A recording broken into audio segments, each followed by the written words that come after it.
क्या आपने कभी इस बात पे ध्यान दिया है कि जब एक बच्चा बहुत छोटा होता है तो उसके सामने अगर आप जो है किसी कुत्ते को ले जाएंगे तो वो उसकी तरफ अट्रैक्ट हो जाएगा और उसके मुंह में भी हाथ डाल देगा या उसको बिल्कुल टच करके देखने लगेगा।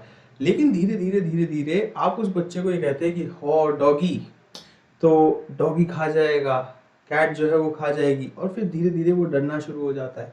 इसी तरह की हजारों सिचुएशंस को एनालाइज करने का एक बहुत अच्छा तरीका होती है सिंगल सब्जेक्ट रिसर्च। लेकिन सिंगल सब्जेक्ट रिसर्च की कुछ ऐसी बातें हैं जो बहुत सारे लोगों को नहीं पता। उसी सब बातों को अनफोल्ड करेंगे और डिस्कस करेंगे इस अमेजिंगली सरप्राइजिंग पॉइंट्स के साथ इस टॉपिक को, क्योंकि इसमें कई सारी ऐसी चीजें हैं जो लोग मिथ के तौर पे देखते हैं। एक मिथ मैं आपको अभी स्टार्ट करने से पहले बता देता हूं कि single subject research single subject पे मतलब एक ही इंसान पे नहीं होती है, उसके लिए केस स्टडीज होती है।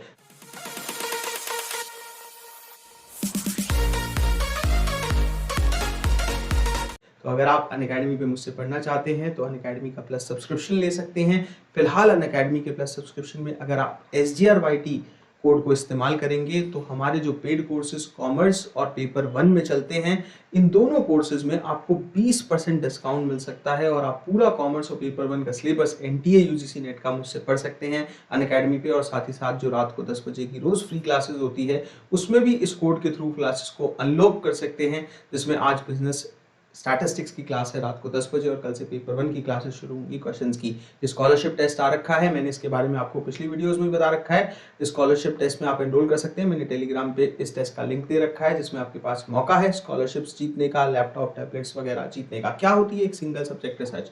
पहले तो ये बात दिमाग से निकाल दीजिए कि एक सिर्फ एक बंदे पे होती है। इसका नाम ऐसा जरूर है लेकिन ये किसी एक इंडिविजुअल पे नहीं होती है, ग्रुप ऑफ इंडिविजुअल्स पे हो सकती है। दूसरी बात, जो लोग इसको बहुत गलत मान लेते हैं, क्वालिटेटिव किस्म की रिसर्च मान लेते हैं, ये एक क्वांटिटेटिव टाइप ऑफ रिसर्च है जिसमें आप डिटेल में किसी बिहेवियर को जो है वो स्टडी करते हैं। Small number of participants, usually 2 से 10 के बीच में जो है पार्टिसिपेंट्स होते हैं।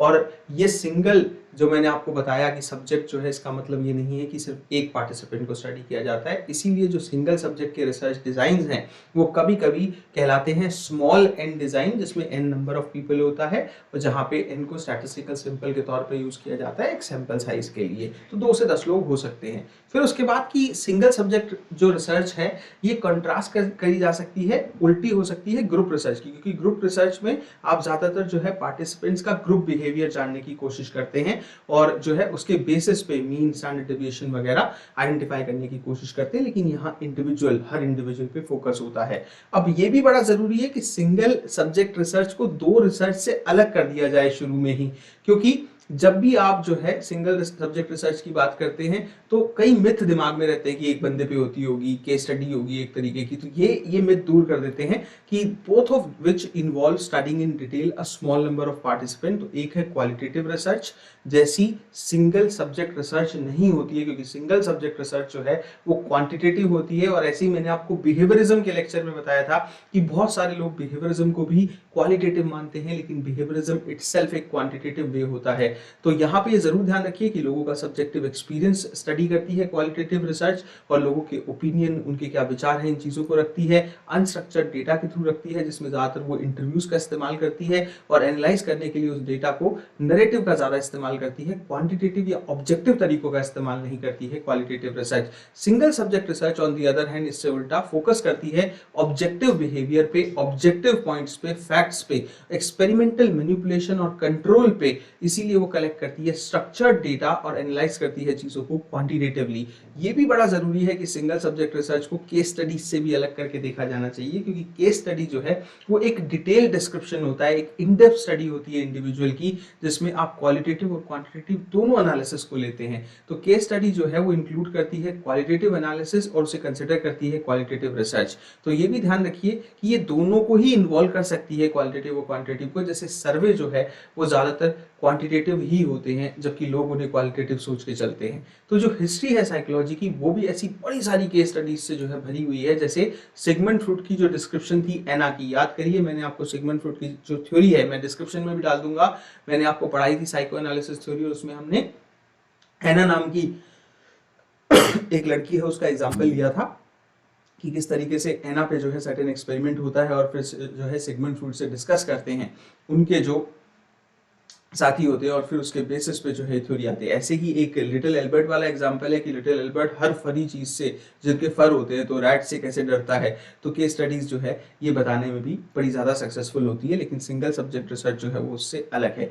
फिर इसके बाद बात आती है कि कौन यूज करता है। तो देखिए सिंगल सब्जेक्ट रिसर्च जो है वो बहुत लंबे समय से है और साइकोलॉजी की फील्ड में बहुत लंबे समय से इसे यूज भी किया जाता है। 1800 लेट 1800s में देखा जाए तो जो साइकोलॉजी के फाउंडर कहे जाते हैं विलियम विंडेट और जो है हामिन एबिंगस, तो ये दोनों ही जो है इस पर्टिकुलर प्रोसेस को बहुत अच्छे से यूज भी किए हैं। तो अगर बात की जाए तो विल्हेम की, तो ऑब्वियसली उन्होंने स्टडी किया था सेंसेशन एंड कॉन्शियसनेस, फोकस करते हुए इंटेंसली बहुत कम जो है रिसर्च पार्टिसिपेंट्स पे।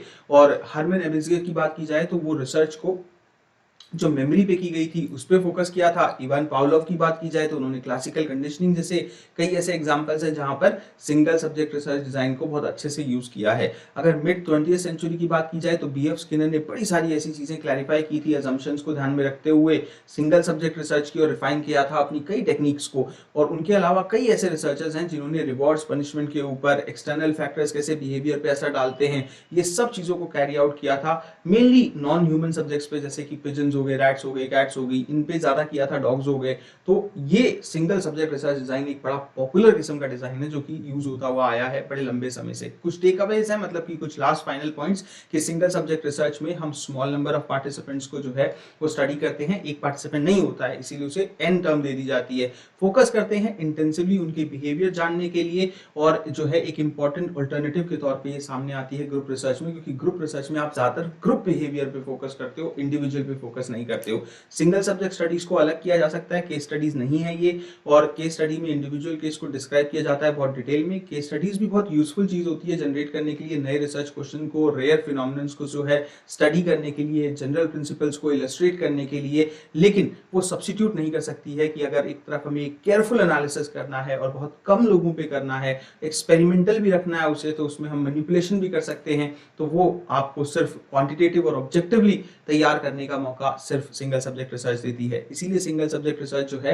वो बहुत समय से है साइकोलॉजी की फील्ड में, रिसर्च की फील्ड में, और इसीलिए ज्यादा स्ट्रांगली उसे एसोसिएट किया जाता है। जितने बिहेवियरल साइंटिस्ट थे वो इसको ज्यादा इस्तेमाल करते थे, इसी वजह से जो इसके प्रिंसिपल्स हैं उन्हें बिहेवियर या पर्सपेक्टिव समझने के लिए ज्यादा बेहतर तौर पर यूज किया जाता है। शुक्रिया, अपना ख्याल रखिए, सेहत का ध्यान रखिए। आई होप ये टॉपिक आपको हेल्प करेगा। रात 10 बजे की जो फ्री क्लासेस होती है अकेडमी की, उनको अच्छे से ज्वाइन करिए और शेयर करिए या रिकमेंड करिए चैनल किसी ऐसे व्यक्ति को जो कि अच्छे से पढ़ना चाहता हो इन टॉपिक्स को। शुक्रिया।